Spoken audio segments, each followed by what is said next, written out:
पढ़ेंगे क्या, MCB. MCB होता क्या है, कैसे कार्य करती है, कितने प्रकार से होती है, इन सभी चीजों के बारे में हम आज डिस्कशन करने वाले हैं और प्रैक्टिकली रूप से उसको दिखाकर इन सब चीजों के बारे में हम बातें करेंगे। जो एमसीबी होता है इसका फुल फॉर्म होता है मिनिएचर सर्किट ब्रेकर। इसको हिंदी में कहें तो लघु परिपथ विक्षेपक, ठीक ना, इसका हिंदी नाम होता है। अब एमसीबी जो है तो सर्किट के सीरीज में लगता है, ये तो पता है।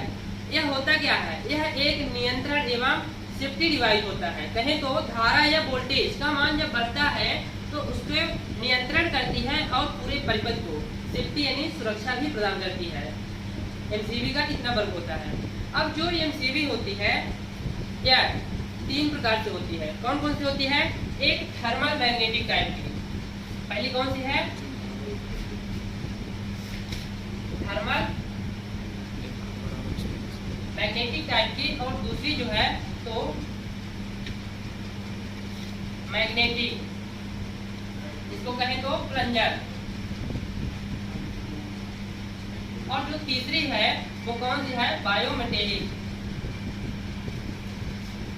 हम पढ़ क्या रहे हैं, एमसीबी, फुल फॉर्म पता हो गया, मिनिएचर सर्किट ब्रेकर, और इसको हिंदी में क्या बोलते हैं, लघु परिपथ विच्छेदक, ठीक ना। अब ये हम पढ़ेंगे थर्मल मैग्नेटिक एमसीबी के बारे में। इसकी कार्यविधि पर थोड़ा फोकस करेंगे कि कैसे कार्य करती है। तो चलिए टॉपिक पे आते हैं। ये जो थर्मल मैग्नेटिक एमसीबी है तो इसमें होता क्या है, एक थर्मल यानी कहें तो ताप, थर्मल यानी ताप, और ये जो मैग्नेटिक है तो ये मैग्नेट इसमें लगा होगा। अब एमसीबी को थोड़ा हम देख देते हैं पहले कि ये होती कैसे है। ये है मेरी एमसीबी। जब ये क्या होती है, ऊपर की ओर होती है तो यह चालू होती है एक बंद। जब ऊपर की ओर रहेगी यह क्या होगी, चालू रहेगी। जैसे ही नीचे आती है तो यह सर्किट को ऑफ कर देती है, बंद कर देती है।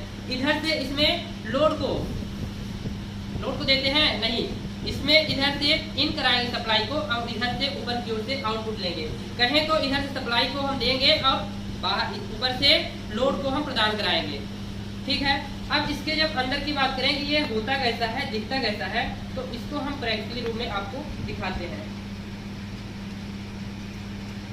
ये होता है एमसीबी, ठीक है। इसके अंदर ये कुछ पार्ट लगे हैं जिसके बारे में थोड़ा हम डिस्कशन करते हैं। ये होता है पहला चीज आर्क चैम्बर। आर्क चैम्बर करता क्या है, ये आर्क चैम्बर जब एमसीबी हम जानते हैं कि जब इसमें ओवरलोड होती है तो क्या होता है, सर्किट में एकदम गर्माहट, कहें तो टेम्परेचर उत्पन्न हो जाता है। जब टेम्परेचर उत्पन्न होगा तो वो कैसे होगा, उसके अंदर कोई स्पार्किंग चिंगारी होगी तो उसमें धुआं भी निकलेगा। धुआं को कम करने के लिए ये आर्क चैम्बर लगा होता है। क्या करता है, धुआं को कम करने के लिए यह आर्क चैम्बर लगा होता है। इसके जो इधर वाले भाग देखें तो थोड़ा दूर दूर के होते हैं और इधर वाले भाग के देखें तो थोड़ा पास पास के होते हैं। इसका रीजन क्या है, जब दूर दूर भाग रहेंगे, इसका भाग दूर दूर रहेगा तो ये धुआं को अट्रैक्शन करेगा, अपनी ओर खींचेगा, और खींच के छोटे छोटे इधर भाग है तो छोटे छोटे टुकड़ों में डिवाइड कर देगा, तो उसको निकलने के लिए आसानी हो जाएगी।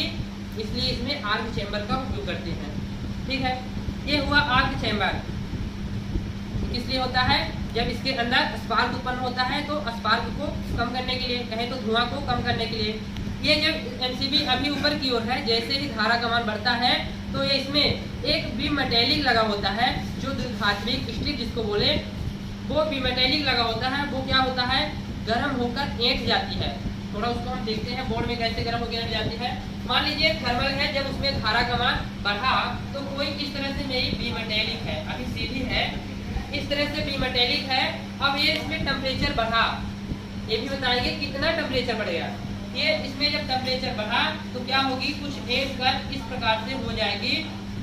जब इस प्रकार से हो गई तो यह सर्किट को ऑफ कर देगी।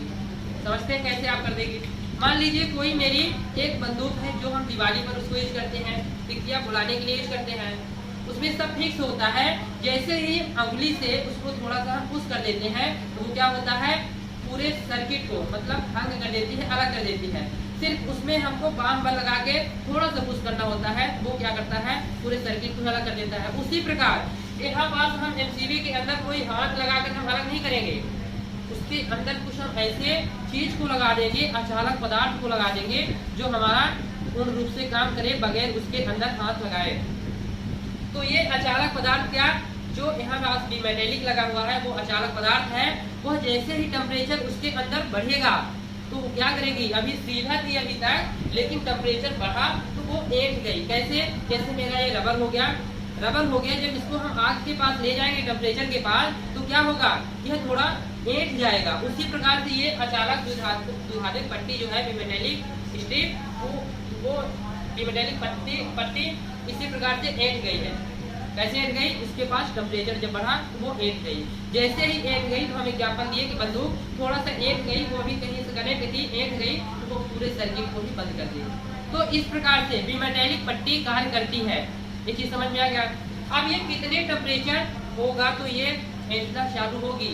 तो आपको बता दें कि 130 से 400% जब इसका टेम्परेचर बढ़ेगा, इंक्रीज होगा, तब यह कार्य करना चालू करेगी। कौन, ये बीमेटेलिक पट्टी। यहाँ पास लिखे तो बायो मेटेलिक स्ट्रिप ये कार्य करना चालू करती है इतने टेम्परेचर पर। अब इसके बाद ये हम समझ लिए हैं थर्मल के अंतर्गत। अब समझेंगे हम मैग्नेट के अंतर्गत। ये जो दोनों चीज है, तो एक कोई एमसीबी हो गई, एक ही एमसीबी के अंदर ये दोनों चीज लगी होती है। इन दोनों चीज का कार्य होता है, जब इतना टेम्परेचर है तो ये कार्य करेगी, जब इससे ज्यादा टेम्परेचर होता है तो मैग्नेट वाला काम करना चालू कर देगा। तो मैग्नेट वाला क्या होता है कि मैग्नेट के अंदर सोलेनाइड लगा होता है। सोलेनाइड क्या होता है, हम इसमें देखें तो सोलेनाइड यहाँ पास ये इस प्रकार से कुछ दिखता है। सोलेनाइड क्या होता है, एक कोई लौह पदार्थ होगा, उसी के ऊपर तार के लपेटे होंगे, जो कुंडली के रूप में ढाल देंगे वही सोलेनाइड हो जाएगा। सीधी सी बात है। और जो यहाँ पास हम अभी तो भाग में थोड़ा हट गया है, जो बीमेटेलिक की बात करें तो यहीं पास फिक्स होता है बीमेटेलिक, इसमें है नहीं। और मैग्नेटिक भी इसी के जस्ट बगल में होता है, जो कि इसमें अभी है नहीं। तो अब हम समझेंगे सोलेनाइड। सोलेनाइड क्या होता है, कोई तार की कुंडली होगी, राड होगी, उसमें तार की कुंडली को लपेट दिए तो ये क्या होगा, इसमें जब धारा का मान बढ़ेगा तो क्या होगा, ये मैग्नेट कनेक्ट रहती है, मेन सप्लाई से कनेक्ट रहेगी, ठीक ना। अब ये क्या होगा कि जब इसमें मैग्नेट बनेगा तो इसके ऊपर जस्ट एक प्लंजर जाता है। उस प्लंजर को कहें तो कांटेक्ट पॉइंट लोहे का बना होगा। मैग्नेट के संपर्क में जैसे ही लोहा आया उसको कनेक्ट कर लेगा। जैसे ही कनेक्ट किया तो वो भी सर्किट को अलग कर दिया। ये कितने टेम्परेचर तक होगी तो कनेक्ट होगा, अर्थात उस सर्किट को डिस्कनेक्ट करेगा। तो हम बता दें कि जो सोलेनाइड टाइप होता है 400 से 700%, जब इसका टेम्परेचर बढ़ेगा तो यह कार्य करना चालू कर देगी। कौन, ये जो मैग्नेटिक टाइप का है, ठीक है, समझ में आ गया। तो ये जो मैग्नेटिक थर्मल है तो इसके अंदर कुछ इस प्रकार से क्रिया भी होती है, जो आपको प्रैक्टिकली रूप में भी हम करके दिखा दिए कि इसके अंदर कहाँ क्या चीज है। इसमें जो मेन स्विच होती है, मेन स्विच कट ऑफ करने का कार्य करती है।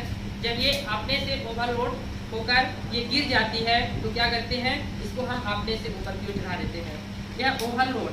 हाँ, एक चीज और है, ये जो थर्मल है, ये अलग कार्य करेगी थोड़ा, और ये जो मैग्नेटिक है ये थोड़ा अलग कार्य करेगी। वो कैसे, ये जो थर्मल वाले का वर्क है तो ओवरलोड की स्थिति में,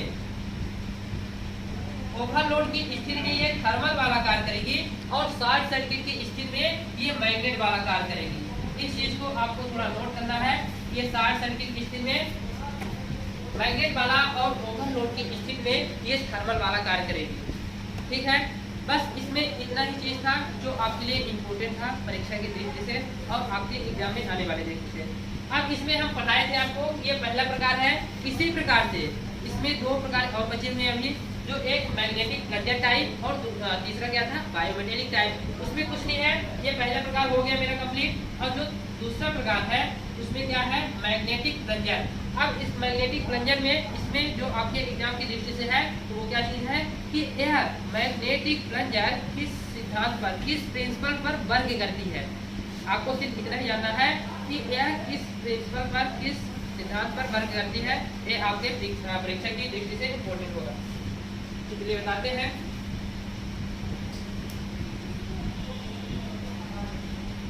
ये जो मैग्नेटिक प्लंजर वाला है दूसरा नंबर,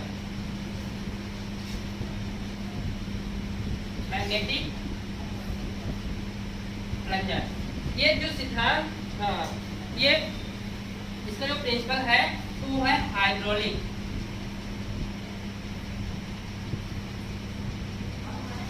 हाइड्रोक्लिक और मैग्नेटिक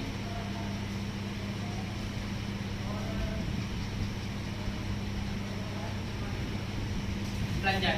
इसके सिद्धांत यहाँ पास हम डैम्पर भी लिख सकते हैं, डैम्पर, हाइड्रोक्लिक और डैम्पर प्लंजर के सिद्धांत पर यह कार्य करती है। इसमें सिर्फ एक ही जाना है कि किसके सिद्धांत पर यह कार्य करती है, हाइड्रोक्लिक और डैम्पर प्लंजर के सिद्धांत पर यह कार्य करती है।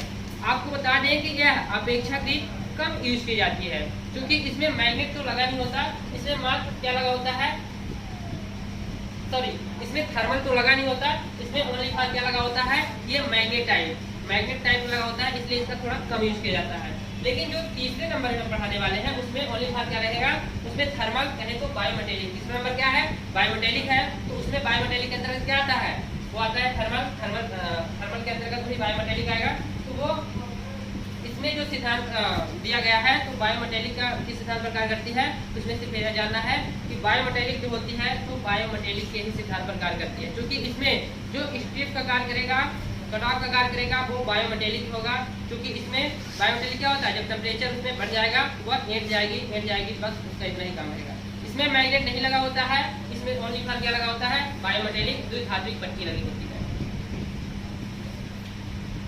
ये जो एमसीबी होती है तो कितने टाइम बाद यह ऑपरेट होगी, आपको बता दें कि यह इतना कम टाइम में ऑपरेट हो जाती है, 3 मिलीसेकेंड में यह ऑपरेट हो जाती है, सर्किट को कट करके अलग कर देती है। 3 मिलीसेकेंड आप अनुमान लगा सकते हैं कितना कम टाइम होता है, 3 मिलीसेकेंड। और जो एमसीबी होती है यह रिपेयर नहीं होती है, इसको खराब होने पर तुरंत चेंज कर दिया जाता है। तो एमसीबी के बारे में इतना ही। और इसमें एक चीज और बता दें कि एमसीबी को हम पहचानेंगे कैसे, थोड़ा यहाँ पास से कुछ अलग पढ़ा रहे हैं जो आप लोग को अब अधिक ध्यान देना है। एमसीबी जो होती है ना, तो वह सीरीज में भी होती है। कैसे होती है, सीरीज में होती है, उसके नाम अलग अलग होते हैं, उसको बताते हैं। जो एमसीबी होती है तो 3 प्रकार से होती है। कितने प्रकार से, अब इसके अंतर्गत 3 प्रकार से वो क्या चीज है कि ये इसको हम पहचानेंगे कैसे, इसमें जो हम लोड लगाते हैं, जैसे रेजिस्टिव लोड हो गया, इंडक्टिव लोड हो गया और डीसी प्रकार का लोड हो गया, इन लोड के हिसाब से भी यह अलग अलग प्रकार की भी एमसीबी आती है। इसमें हमको पहचानना कैसा है ये चीज हम बताते हैं। जो यहाँ पास एक एमसीबी सीरीज होती है, यदि हम एल सीरीज की बात करें तो वह कैसे लोड में काम करेगी, रेजिस्टिव लोड में वह कार्य करेगी। रेजिस्टिव लोड की बात करें तो क्या हो जाता है मेरा, यहाँ पास जैसे लैंप हो गया, इंसेंटिव लैंप हो गया, और यहाँ पास ओवन, ये क्या होता है, ये सब रेजिस्टिव लोड हो जाते हैं। और एक होती है दूसरा नंबर जी सीरीज होती है, वह मतलब कैसे लोड पर कार्य करती है, इंडक्टिव